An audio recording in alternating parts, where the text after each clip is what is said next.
to connect a region of over 600 million bridges between our lands.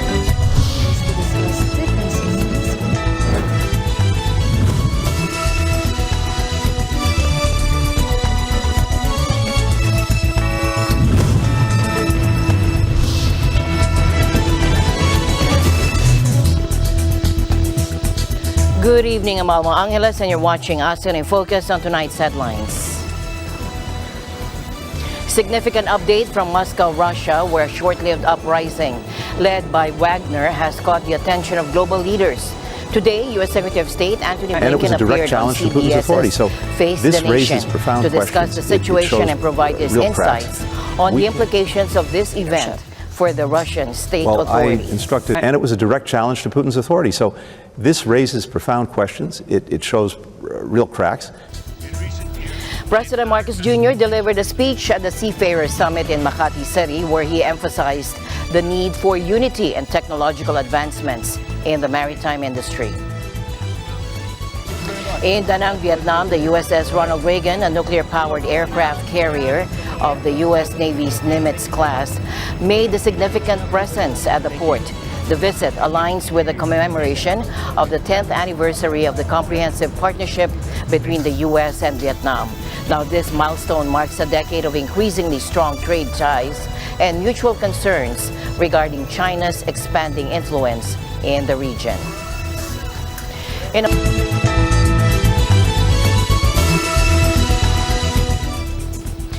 And we have significant update from Moscow, Russia tonight, where a short-lived uprising led by Wagner has caught the attention of global leaders.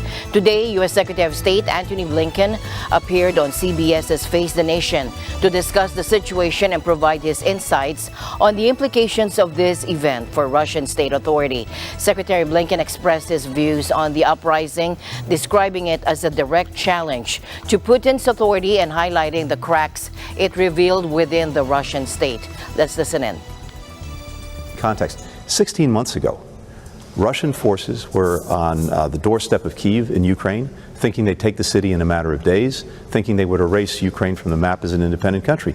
Now, over this weekend, they've had to defend Moscow, Russia's capital, against mercenaries of Putin's own making. Prigozhin himself, in this entire incident, has raised profound questions about the very premises for Russia's aggression against Ukraine in the first place, saying that Ukraine or NATO did not pose a threat to Russia, which is part of Putin's narrative, and it was a direct challenge to Putin's authority. So this raises profound questions. It shows real cracks. Now, regarding the response from the U.S., Blinken mentioned that he instructed his team to engage with the Russian authorities to ensure the safety and well-being of American personnel and citizens in Russia. Well, I instructed my own team at the president's behest to engage with the Russians, first and foremost, to make sure that they understood their responsibilities in terms of protecting our own personnel, ensuring their safety and well-being, as well as any American citizens in Russia. So a number of people have engaged to make sure that the Russians got that message. When asked about the potential implications of the event, Secretary Blinken acknowledged that the U.S. always prepares for every contingency in situations involving a major power like Russia. We always prepare for every contingency. In terms of what happens in Russia, it's an internal matter for the Russians to figure out. Of course, when we're dealing with a major power, and especially a major power that has nuclear weapons, that's something that's of concern, something we're very focused on. We haven't seen any change in Russia's nuclear posture. There hasn't been any change in ours, but it's something we're going to watch very, very carefully. The feud between Prigozhin and Russia's military leadership reached a violent climax as his forces captured a crucial army headquarters in southern Russia before advancing towards the capital. Throughout this dramatic series of events, President Putin had issued warnings against the outbreak of civil war, urging for stability and peace. И потому действия, которые раскалывают наше единство, это, по сути, отступничество от своего народа, от боевых товарищей, которые сражаются сейчас на фронте. Это удар в спину нашей стране и нашему народу. However, in a surprising turn of events, Prigozhin called off his troops' advance, leading to a de-escalation of the crisis. Сейчас наступил тот момент, когда кровь может пролиться. Поэтому, понимая всю ответственность за то, что будет пролита русская кровь с одной из сторон, мы разворачиваем свои колонны и уходим в обратном направлении в полевые лагеря согласно плану. Shortly after Prigozhin's decision, the Kremlin made an announcement stating that he would be departing for Belarus and that neither he nor the members of the Wagner group would face prosecution. Observers have pointed out that the need for intervention by the Belarusian leader has caused some embarrassment. Человек из Кремля, очевидно, очень боится и, наверное, прячется где-то, не показывается. Уверен, что уже не в Москве. Звонит куда-то, выпрашивает там что-то. Он знает, чего боится, потому что он сам создал эту угрозу. Все зло, все потери, вся ненависть. Он это сам распространяет. И чем дольше еще он... I think that it's more important than ever to continue supporting Ukraine, because what has happened during this weekend shows that the win against Ukraine is cracking Russian power and affecting its political system. Residents of Rostov-on-Don in the southern Russian region are expressing relief as Wagner mercenaries leave the city following an amnesty deal accepted by President Putin. Что я испытывала? Наверное, облегчение, потому что когда что-то меняется в укладе твоего города привычное, и ты на самом деле не понимаешь, что происходит, то тебе очень тревожно и небезопасно, поэтому я выдохнула. Конечно, шокирована была вначале вообще, очень не ожидала, неожиданно было для меня, что и воюем, и еще внутри враг тебе действительно нож в спину, как сказал Путин, правда. А так гуляем, отдыхаем, не чувствуем себя какими-то там в опасности, что сейчас что-то будет. Now, regarding the response from the U.S. Meanwhile, James Nixey, director of the Russian Eurasian program at Chatham House, sheds light on the ongoing developments in Russia, where the revolt among factions within the country's elite has sparked concerns and speculation. According to Nixey, the situation can be described as a revolt or inner war rather than a coup or takeover. There has been a revolt, not yet a coup. Not yet a takeover, possibly some form of inner war amongst, I wouldn't even call it the Russian elite, but between these factions, a factional war. And from what we understand, Prigozhin has moved some of his forces out of Ukraine into Russia, taken its key southern city, and is marching on Moscow, always a risky endeavor. Nixey highlights that Prigozhin is not to be romanticized, describing him as a thug and a killer. First of all, Prigozhin is no knight in shining armor. He is a thug, to put it lightly, and frankly, a killer. Beyond that, of course, then Moscow's defenses are bracing themselves, and they are considerable as well. And Putin himself, whilst he did look rattled in his speech some 2 hours ago this Saturday morning, then he has been preparing for a color revolution of sorts, for sort of things that have happened in Ukraine and Kyrgyzstan and Georgia in the past. He's been preparing for that for the last 14 years. He's something of a Frankenstein's monster, and it takes on a life of its own. He's not reliable. He's not a member of the armed forces per se, and this means that he is frankly out of control.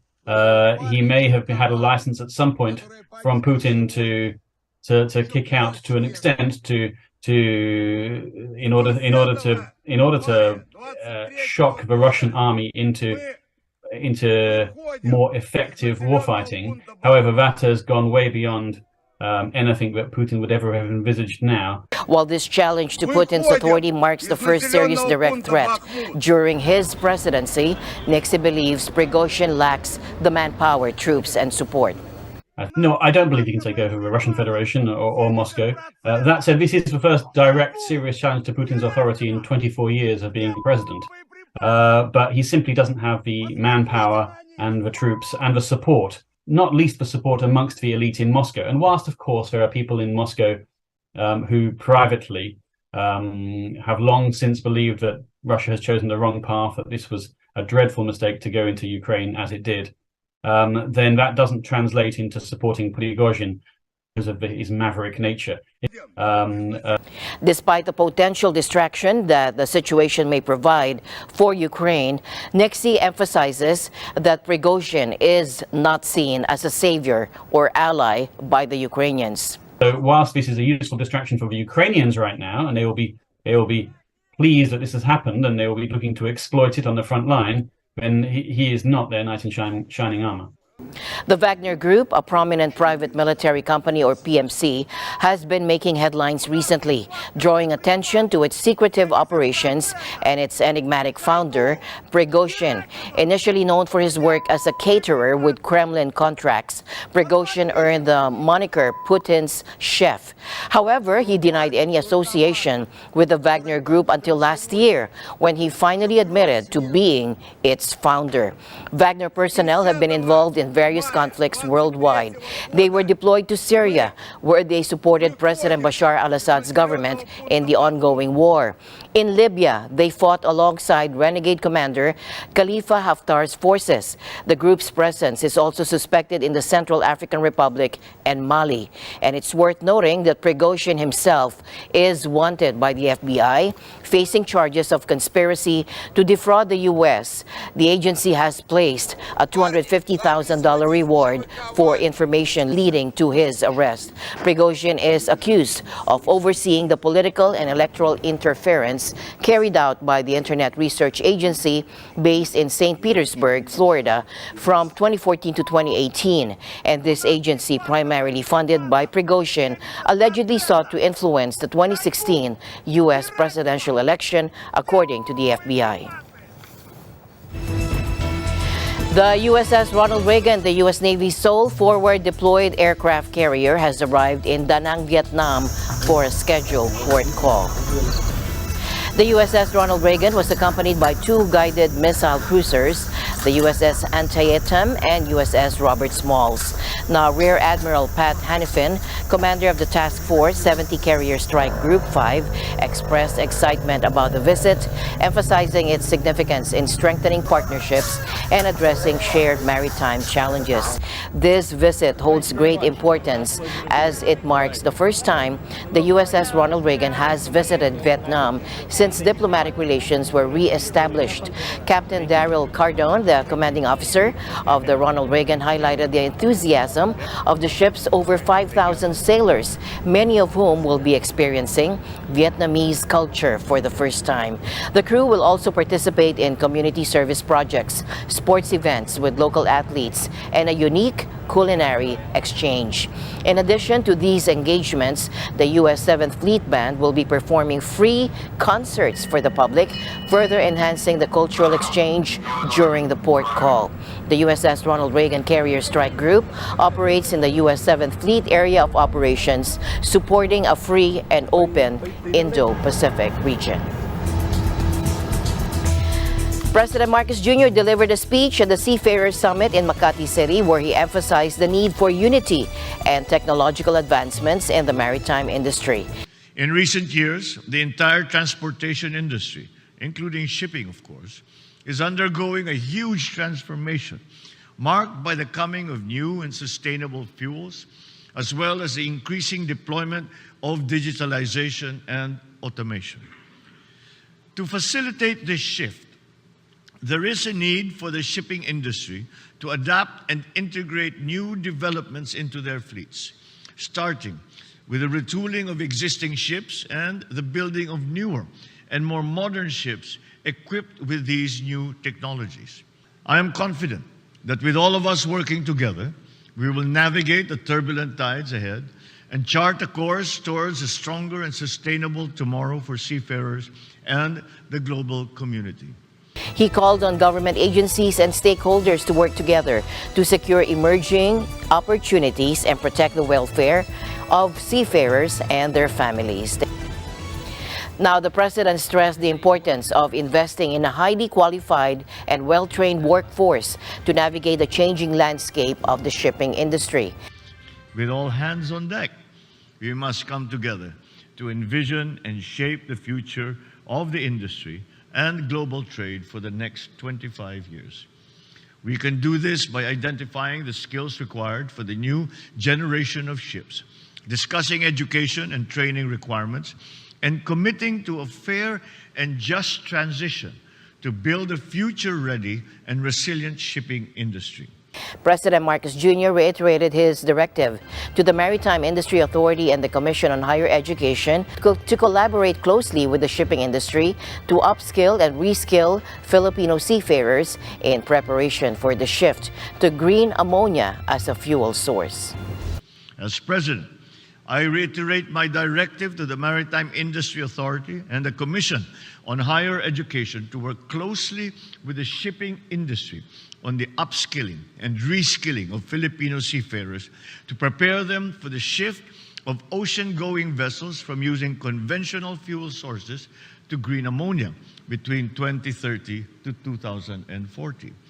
Moreover, I enjoin all national government agencies, multi-layered organizers, and private stakeholders to work together in identifying strategies to ensure the availability of skilled workers to fulfill the requirements of the shipping industry. This is expected to significantly increase by the year 2050.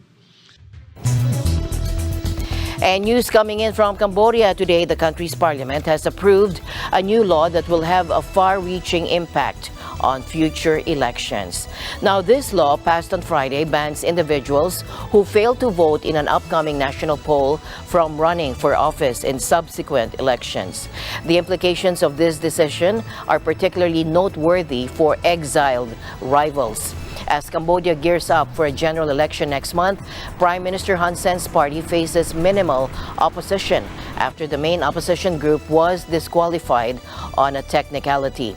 Human rights organizations have accused Hun Sen, who has held power for nearly 4 decades, of utilizing the legal system to suppress any form of opposition to his rule. In a unanimous vote, the parliament, where each seat is held by a member of Hun Sen's Cambodian People's Party, approved the law. Interior Minister Sart Chang stated that individuals who fail to vote without an appropriate reason will be stripped of their right to run for office in 4 consecutive elections. However, he didn't provide further clarification on what would be deemed an appropriate reason. The new law will prevent candidates from participating in a Senate election in 2024, municipal elections next year, commune elections in 2027, and a general election in 2028. Now, this development will primarily affect numerous prominent opposition figures who have fled the country to avoid what they claim are politically motivated convictions. National elections in Cambodia occur every 5 years, and there's currently no provision in the law allowing overseas citizens to vote. Meanwhile, Jeremy Lawrence, the spokesperson for the UN Human Rights Office, addressed the recent developments in Cambodia and expressed grave concerns about the curtailment of civic space leading up to the upcoming general election. Take a look. The UN Human Rights Chief Volker Turk has today urged the Cambodian government to act swiftly to enable and protect a conducive environment for a free and fair general election next month, saying he is deeply concerned by the curtailing of civic space ahead of the poll. He says ahead of the election there must be an open and pluralistic environment that guarantees the rights to freedom of expression and opinion, and freedom of assembly and association. These elements lie at the core of an open and free society as envisaged by the Universal Declaration of Human Rights. And this week, the Prime Minister said the government would amend the election law to bar anyone who boycotts the vote or encourages others to do so from running as a candidate in future elections. Such an amendment, if enacted, will constitute an overbroad restriction on the right to freedom of expression and a breach of the right of all citizens to stand for election, guaranteed by the Constitution of Cambodia and international human rights instruments. Human rights defenders, trade unionists and political activists reportedly face legal sanctions for having exercised their rights to freedom of expression, peaceful assembly or association protected by international human rights instruments, including the International Covenant on Civil and Political Rights ratified by Cambodia in 1992. The Paris Peace Agreement and international human rights treaties are the guarantors of peace, prosperity and a better future for Cambodia. He urges Cambodia's leadership to change course now to enable a vibrant civil society, a space for open debate and respect for human rights. RSF's responsibility. And now we have a compelling story that sheds light on the challenges faced by coastal communities around the world. In the coastal village of Ban Khun Samut Chin, located less than 10 kilometers from the outskirts of Bangkok, 4 brave children stand in line each morning, barefoot, proudly singing the national anthem as the Thai flag is raised outside their school. But behind their courageous display lies a somber reality. Take a look. มีเพื่อนๆก็หลายคนอยู่ครับก็มีประมาณพวก20-21 คนนะครับตอนนั้นหนูเรียนเด็กอนุบาลนะครับ เมื่อเด็กเหล่านี้เรียนจบหมดแล้วไม่มีใครเรียนแล้วสถานที่ตรงเนี้ยที่มองไว้ก็คือของเขตก็คือเขาจะทำเป็นศูนย์การเรียนรู้เพราะว่าที่เนี่ยคือมีเรื่องจุดเด่นของเรื่องของสิ่งแวดล้อม Now, Ban Khun Samut Chin, perched on a narrow strip of land surrounded by the sea, is slowly being consumed by the encroaching waves. This once thriving school is now home to only these 4 students, symbolizing the dwindling population of the village. Approximately 200 resilient individuals still cling on. ก็เหงาอยู่ครับอยากให้เด็กนักเรียนเข้ามาใหม่ครับแล้วถ้าหลายๆคนก็จะได้สนุกครับ Experts from the UN warn that sea levels have already surged by 15 to 25 centimeters or 6 to 10 inches since 1900, and the pace is accelerating, particularly in tropical regions. If the current warming trends persist, the Pacific and Indian Ocean islands could face an additional meter of sea level rise by the end of this century. The ramifications of such a scenario would be felt strongly in Thailand. Around 17% of the country's population, roughly 11 million people, reside along the coast and rely on fishing or tourism as their primary source of livelihood. บ้านเนี่ยครับจะบริเวณข้างหลังเนี่ยก็จะเป็นชุมชนเท่าที่จำความได้นะบริเวณนี้เป็นชุมชนมีป่าชายเลนแล้วเวลาเราเดินสามารถเดินมาวัดได้ใกล้ๆเลยครับก็คือมีบ้านชาวบ้านคลองกั้นแล้วก็เข้ามาที่วัดเลยแต่หลังจากนั้นเนี่ยครับเริ่มมีการกัดเซาะชาวบ้านก็เริ่มถอยร่นที่อยู่บริเวณเดียวกับวัดก็ถอยร่นห่างวัดกันไปจนปัจจุบันเนี่ยห่างวัดเกือบ2 กิโลเมตร Danny Marks, an assistant professor of environmental politics at Dublin City University, describes Ban Khun Samut Chin as a vivid warning of what our future may hold in a climate-ravaged world. So Khun Samut Chin is a stark warning to all of us about what a climate-ravaged world could look like. We can see this as an example, as a stark microcosm of the risk that sea level rise poses to us, particularly in the developing world. And electrifying news from the music world, the one and only Bruno Mars, the immensely talented 37-year-old Filipino-American artist and multiple Grammy winner, brought an explosion of funk and energy to the jam-packed Philippine Arena on Friday night on the 24th of June.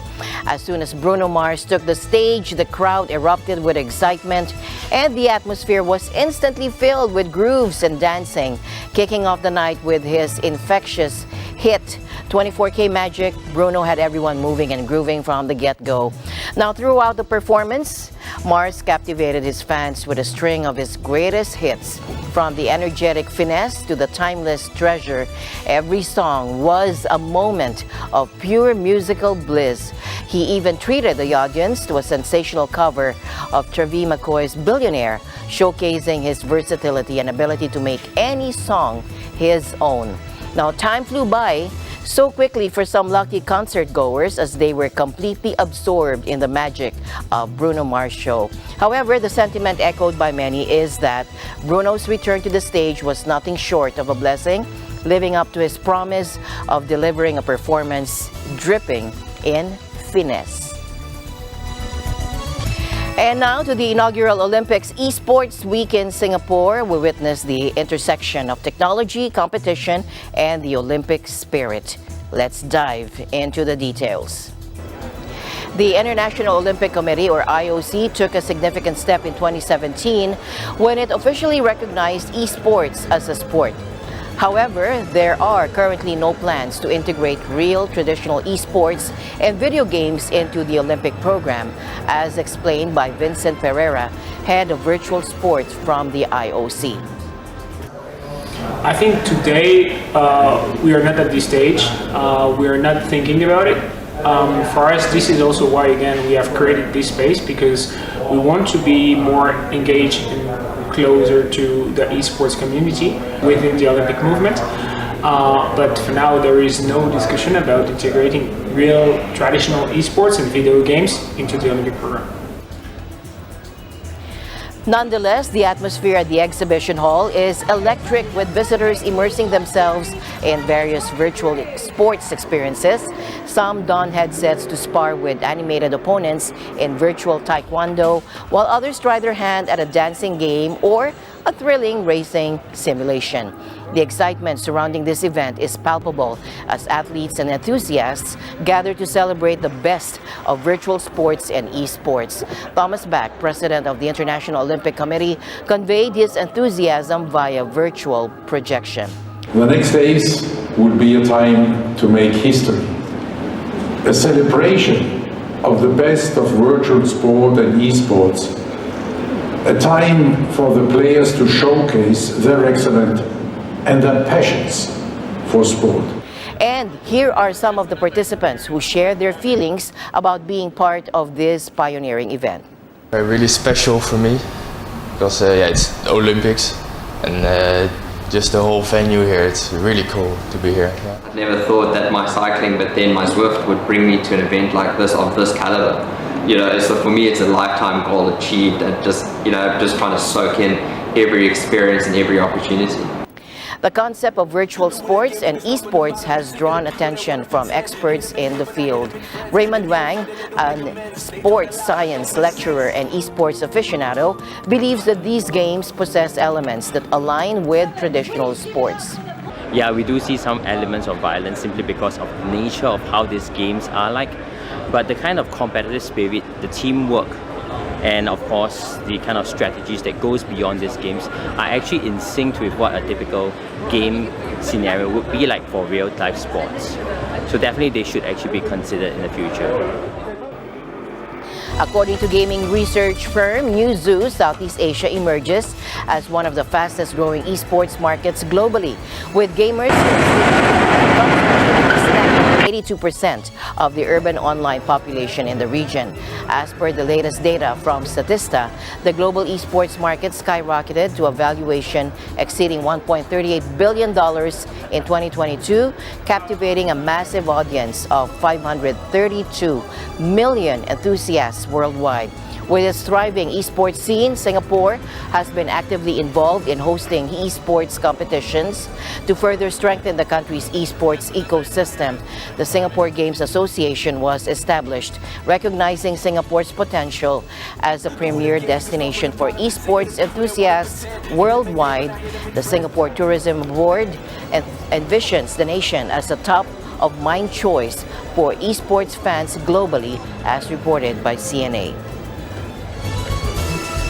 As my usual habit, I'd like to end the day on a positive note. Let's encourage and build each other up so that no one is left behind. And that's it for tonight's broadcast. I'm Alma Angeles. Stay in the news because we live in extraordinary times. Good night.